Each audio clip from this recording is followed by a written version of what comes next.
Bienvenue dans Les Voix de la Ville, votre radio éphémère et itinérante. Pour célébrer la Journée internationale de la femme, l'espace pluriel de Dreux a proposé plusieurs animations du 9 au 12 mars 2026. Et nous avons choisi de poser notre micro dans cet espace pour rencontrer et donner la parole à celles qui ont pris part à ces moments d'échange. On écoute Myriam qui est venue voir l'exposition artistique de sa tante Nawal. J'ai 23 ans, je suis de Dreux, j'ai toujours vécu à Dreux. Et je suis venue aujourd'hui pour voir l'exposition de ma tata. Et du coup, ça m'a agréablement surpris parce que je pensais pas qu'elle avait un talent caché comme ça. Franchement, ça m'a bien plu. J'aime beaucoup ce qu'elle fait, voilà. Pourquoi ça vous a surpris ? Parce que je connaissais pas cet aspect de sa personnalité. Donc voilà. Est-ce que vous Elle pensez... m'en avait déjà parlé et tout. Je savais qu'elle aimait beaucoup le dessin, tout ce qui était artistique, etc. Mais je savais pas qu'elle avait des doigts de fée comme ça. Du coup, ça vous a donné envie peut-être de le faire aussi vous ? Oui, pourquoi pas. J'aimerais bien participer à ça. Franchement, c'est pas mal. Je sais pas si faudrait que je lui demande si y en a pour les jeunes ou est-ce que c'est mélangé les jeunes, les adultes. Je sais pas. Faut voir. Mais oui. Elle vous a expliqué comment elle faisait tous ces tableaux ? Oui, on en a vaguement parlé. Elle m'avait dit que surtout elle avait des idées le soir et que du coup elle avait l'inspiration le soir et du coup qu'elle prenait ses pinceaux et dessinait en fait ce qui lui passait dans la tête. Donc voilà. Vous pensez que c'est différent l'art quand c'est fait par une femme ou fait par un homme ? Non, mais je trouve que quand c'est une femme, c'est plus avec le cœur. Je sais pas comment expliquer, mais c'est fait avec tout son être, quoi.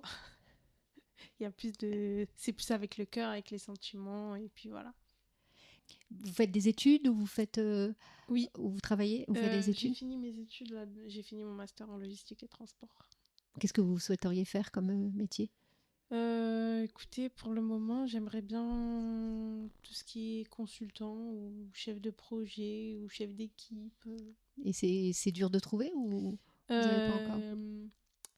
En fait, j'étais dans le sud et dans le sud, c'est un peu particulier parce que je crois qu'il n'y a pas de personnes qui sont qualifiées et qui ont fait beaucoup d'études. Donc, quand je postulais, soit ils me disaient que j'étais trop qualifiée, que j'avais fait trop d'études, soit je suis une femme, donc désolée.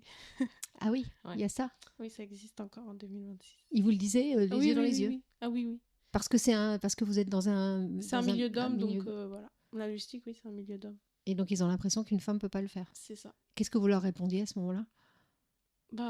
J'ai rien à dire en fait à ces personnes-là. Je préfère ne pas travailler du tout. S'ils ont ce regard-là sur les femmes, je préfère m'écarter. Hein. Ça sert à rien.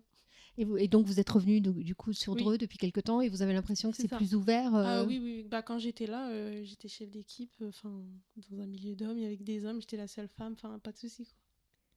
Peut-être qu'entre le nord et le sud, c'est différent, je sais pas, mais ici, il n'y a pas de souci. Et la jeunesse, ça ne peut pas poser de problème parce que femmes et jeunes ? Non, ici, non, peut-être dans le sud, je sais pas, mais j'ai pas eu cette expérience encore. Hier, c'était la journée de la femme. Hein. C'est ça. C'est important pour vous ? C'est une date symbolique ou bien voilà, c'est une date comme une autre ? C'est une date comme une autre pour moi. Je m'intéresse pas trop. Je sais que c'est la journée de la femme, mais je sais pas trop ce qui se passe, quoi. Et je sais même pas pourquoi il y a la journée de la femme.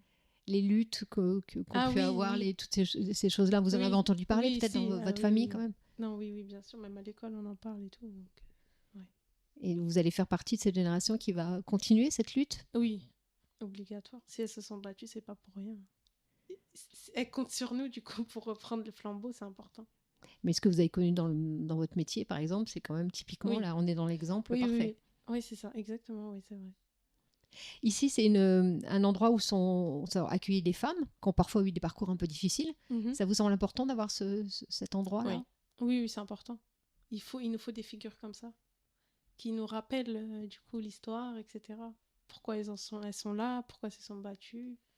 Voilà, il faut que ça reste marqué, ancré. Et des endroits où elles peuvent s'exprimer, parce que des fois, elles ne peuvent pas forcément le faire. Oui, c'est important, parce qu'il y en a qui n'osent pas, il y en a qui ne connaissent pas. Il faut des endroits comme ça, au contraire. C'était Les Voix de la Ville, votre radio éphémère et itinérante.